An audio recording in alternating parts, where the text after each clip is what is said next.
지난 토요일 새벽 저의 설교에서 장마철에 사납게 범람하는 요단강을 단숨에 갈라주신 하나님의 놀라우신 기적을 우리는 함께 목격했습니다. 200만 이스라엘 백성들은 꿈길만 같았던 요단강을 무사히 건너왔습니다. 그들 앞을 가로막고 있던 요단강이 어제 하룻밤 사이에 그들의 등 뒤로 돌아서게 만들었습니다. 그리고 거침없이 전진해서 길갈에다 진을 치고 그곳에 12개의 돌 기념비를 세웠습니다.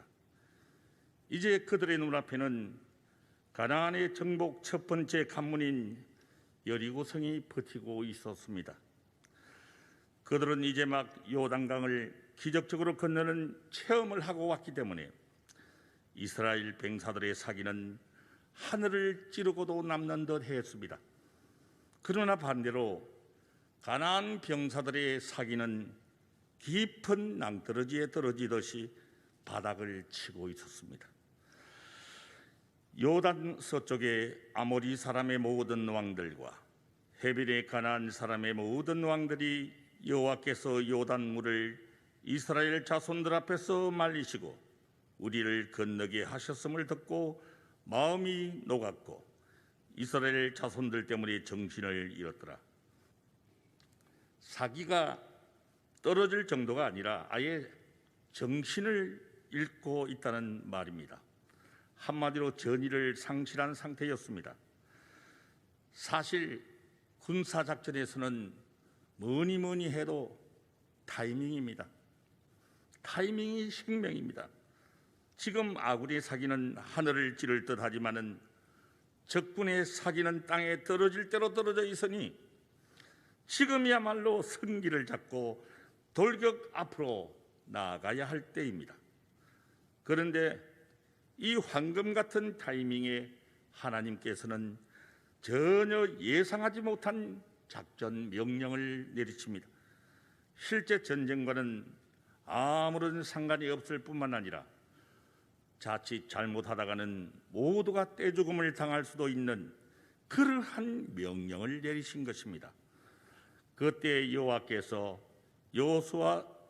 여호수아에게 이르되 너는 부싯돌로 칼을 만들어 이스라엘 자손들에게 다시 할례를 행하라 하시며 갑자기 이 중요한 시점에 할례를 행하라니 이 중요한 골든타임에 성새를 몰아서 성문을 박차고 뛰어들어가 가나안 성을 접수해도 모자랄 판국에 도저히 납득하기 어려운 명령을 내리신 것입니다.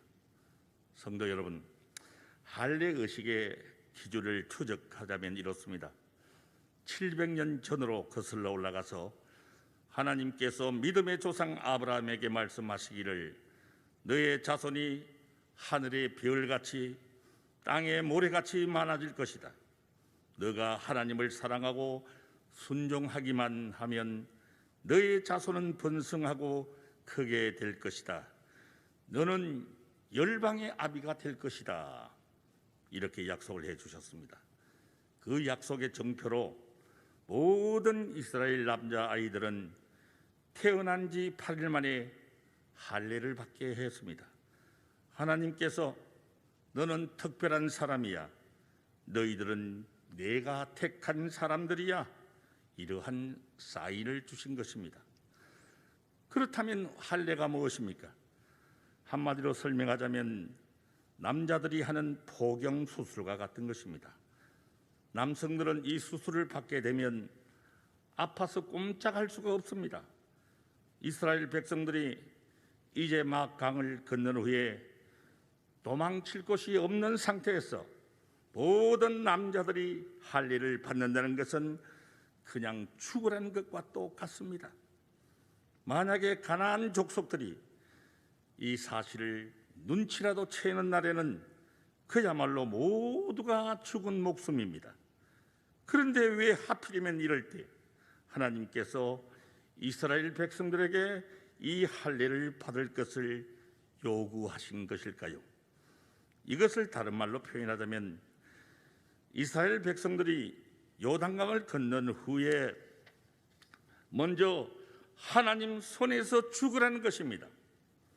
그런데 참으로 놀라운 사실은 이스라엘의 모든 남자들이 한 사람도 빼놓지 않고 적진을 바로 코앞에 두고서 할례를 받았다는 사실입니다. 이것은 상식적으로 생각해 볼 때 미친 짓이고 자살 행위나 마찬가지입니다. 여러분, 문득 과거의 야곱의 아들들의 사건이 생각이 나실 것입니다. 누이인 디나가 세겜 추장의 아들에게 급탈당한 것을 복수할 때 세겜 백성들에게 할례를 받게 했습니다. 그리고 나서 그들은 할례의 상처가 채 아물기도 전에 그들을 공격하여 세겜인들 모두를 전멸시키고 말았습니다. 한번 생각해 보십시오.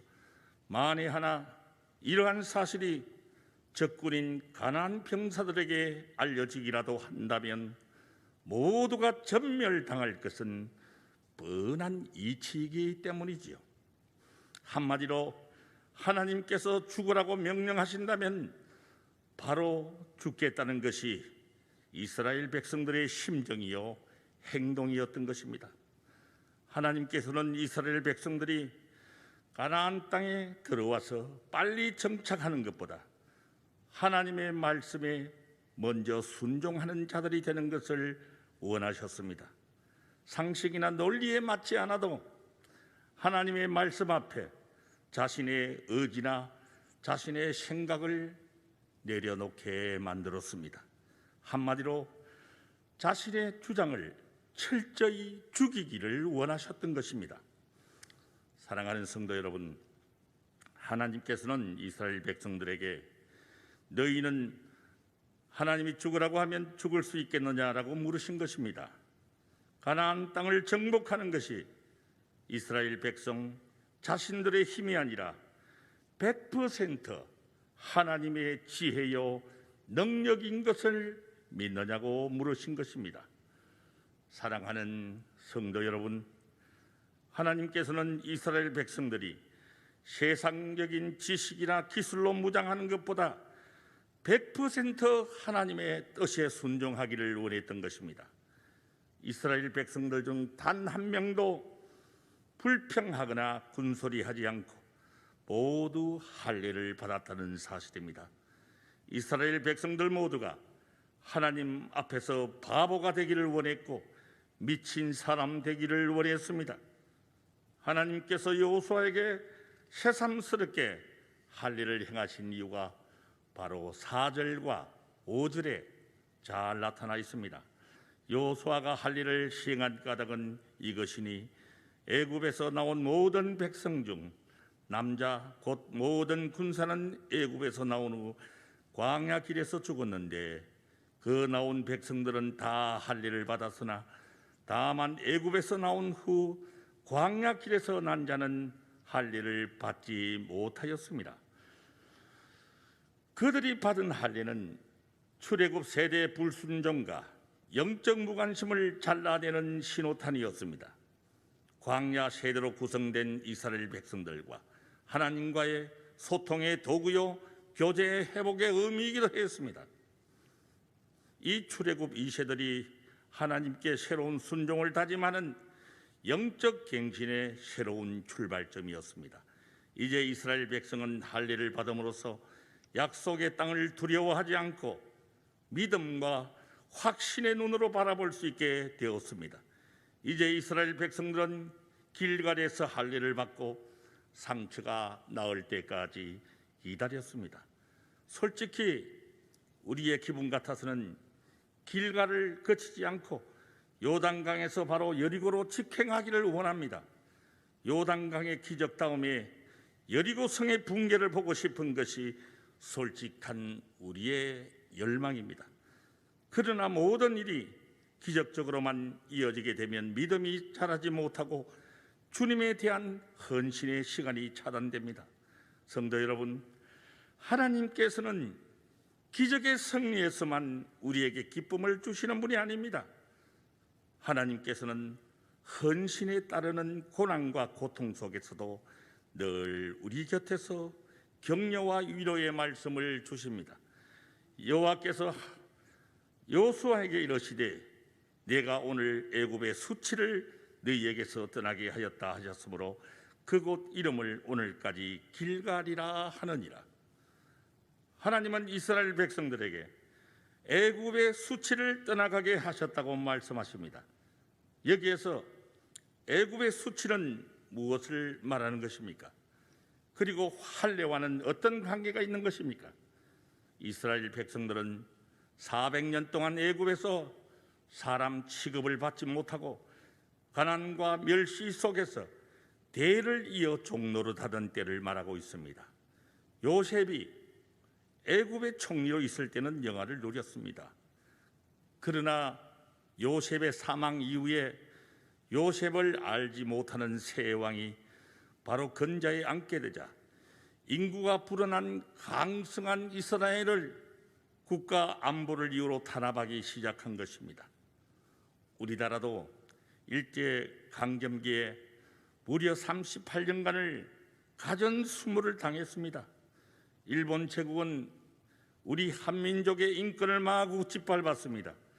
끔찍한 고문은 말할 것도 없고 어린 처녀들을 군 위안부로 잡아가서 그들의 성놀이개로 삼았습니다.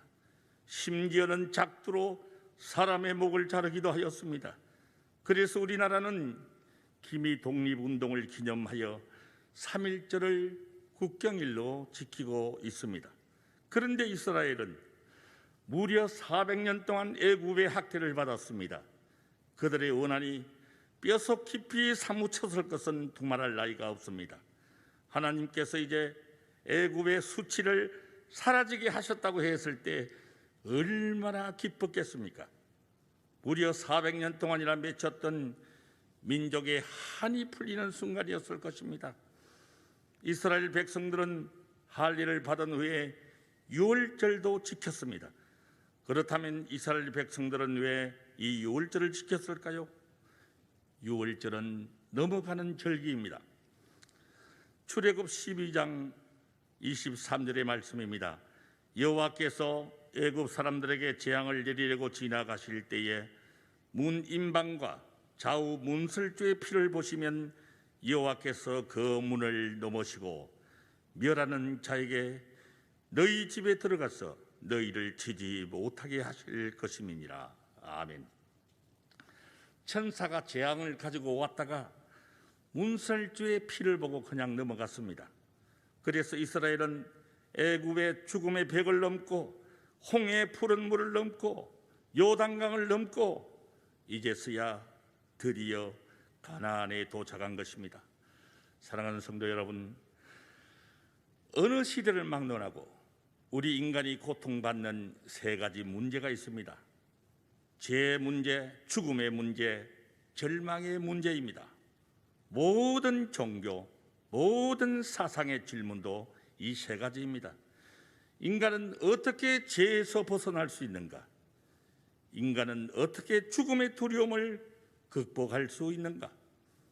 그리고 인간은 어떻게 생의 절망을 이겨낼 수 있는가? 바로 이 질문 앞에 드릴 수 있는 대답은 딱 한 가지입니다. 바로 예수님의 십자가 죽음이 이 세 가지 문제를 넘어가게 했습니다.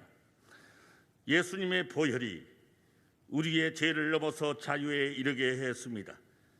예수님의 보혈이 우리의 죽음을 넘어 구원에 이르게 했습니다. 예수님의 보혈이 우리의 절망을 넘어서 희망에 이르게 했습니다. 예수님의 보혈이 바로 해답입니다. 그렇습니다, 여러분. 예수님께서 십자가에서 피 흘리며 죽음으로써 우리의 죄를 넘어가고 죽음을 넘어가고 절망을 넘어가셨습니다. 그래서 지금 이스라엘 백성들은 유월절을 기념하며 어린 양으로 오실 예수님의 십자가 희생의 피를 내다본 의식을 치르고 있는 것입니다. 이처럼 예수 그리스도의 피로서 구원받은 우리도 그리스도 안에 있는 모든 축복의 유업을 이어받는 저와 여러분 되시기를 예수님의 이름으로 축복합니다. 유월절 이튿날에 그 땅의 소산물을 먹되 그날에 무교병과 볶은 곡식을 먹었더라. 이스라엘 백성들도 무교병도 함께 먹었습니다. 이 무교병은 누룩을 넣지 않은 빵을 말합니다. 무교병은 유월절 식사와 함께 7일간 계속되었는데 부패한 죄를 제거한다는 의미입니다. 이스라엘 백성은 유월절과 무교절을 지킴으로써 언약 백성임을 다시 한번 기억하고 날마다 어린 양의 피로서 정결케 되어야 함을 자신들에게 주지시켰습니다. 또 그 땅의 소산물을 먹은 다음 날 만나가 그쳤으니 이스라엘 사람들이 다시는 만나를 얻지 못하였고 그 해에 가나안 땅의 소출을 먹었더라.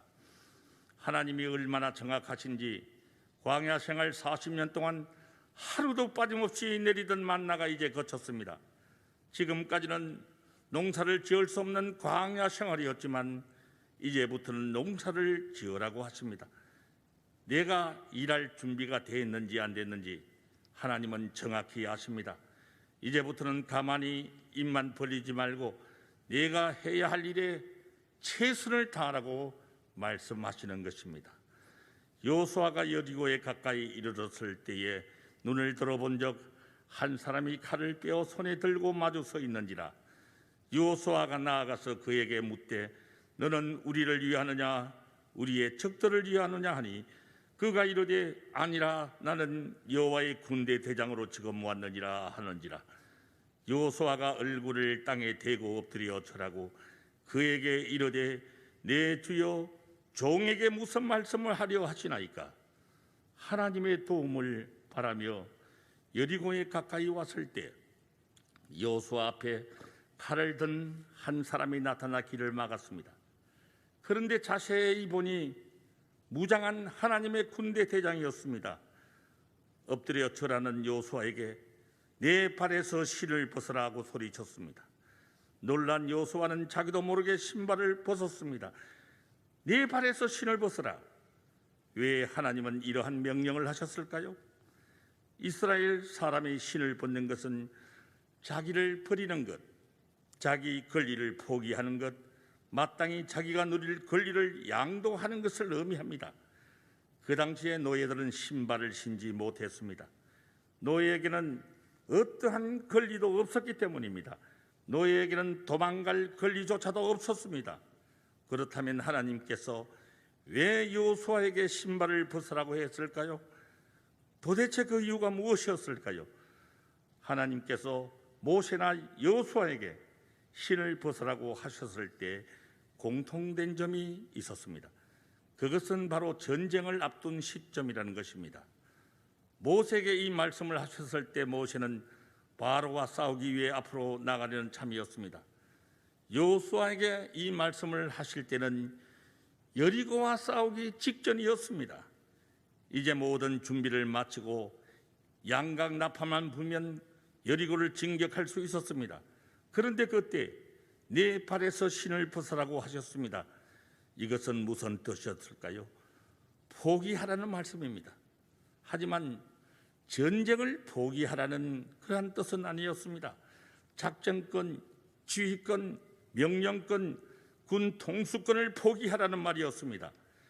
이스라엘의 총사령관은 여호수아가 아니라 하나님이시며 이제부터는 하나님이 내가 지휘하겠다는 것이었습니다. 성도 여러분, 하나님께 쓰임받는 사람이 되기 위해서는 자아를 죽여야 합니다. 자아를 죽이면 권위에 복종하게 됩니다. 하나님께 쓰임받은 사람들은 모두가 자아를 버리고 하나님의 권위에 굴복했던 사람이었습니다. 다윗은 이새에게 복종했고 심지어 평생 동안 그를 죽이려고 쫓아다녔던 사울에게도 복종했습니다. 엘리사는 엘리야에게 복종을 했고 룻은 나오미에게, 에서드는 모르드게에게 복종했습니다. 모르드게는 왕에게 복종했습니다. 느헤미야는 자신의 나라를 지배한 페르시아 왕궁에서 아닥사스다 왕에게 복종했습니다. 우리는 하나님께서 누구에게 신발을 벗으라고 하셨느냐는 질문으로 다시 돌아가 보아야 합니다. 하나님께서는 이스라엘에서 가장 경건하고 하나님 말씀에 절대 복종하며 가장 헌신적인 여호수아에게 자신의 신발을 벗으라고 명령하셨습니다. 지금 이스라엘에서 신발을 벗을 필요가 없는 사람이 있다면 바로 여호수아일 것입니다. 만일 여호수아가 신발을 벗어야 한다면 다른 사람이야 말할 나위가 없다는 결론입니다. 성도 여러분, 성경에서 우리는 여호와의 군대 대장을 얼마든지 만날 수 있습니다. 여호수아처럼 내 주여 종에게 무슨 말씀을 하려 하시나이까? 라고 물어보시는 여러분 되시기를 간절히 소망합니다. 그리고 신발을 벗으라고 명령하시면 여호수아처럼 그대로 행하시기를 바랍니다. 그러면 여리고성에 대한 하나님의 전략 지시가 반드시 따르게 될 것입니다. 우리의 신발 벗기는 한 번으로 끝날 일이 아닙니다. 평생토록 지속되어야 할 우리 모두의 커다란 과제이기도 합니다. 우리 모두의 신발에는 날마다 죄의 먼지가 잔뜩 묻습니다. 우리는 앞으로도 얻을 땅이 매우 많이 남아있기에 신발 벗기 훈련에 익숙해질 때까지 계속적으로 남아있는 유업의 땅을 신발 벗기를 계속해서 차지할 수 있도록 노력하는 저와 여러분 되시기를 오늘 이 아침 주님의 이름으로 간절히 소망합니다.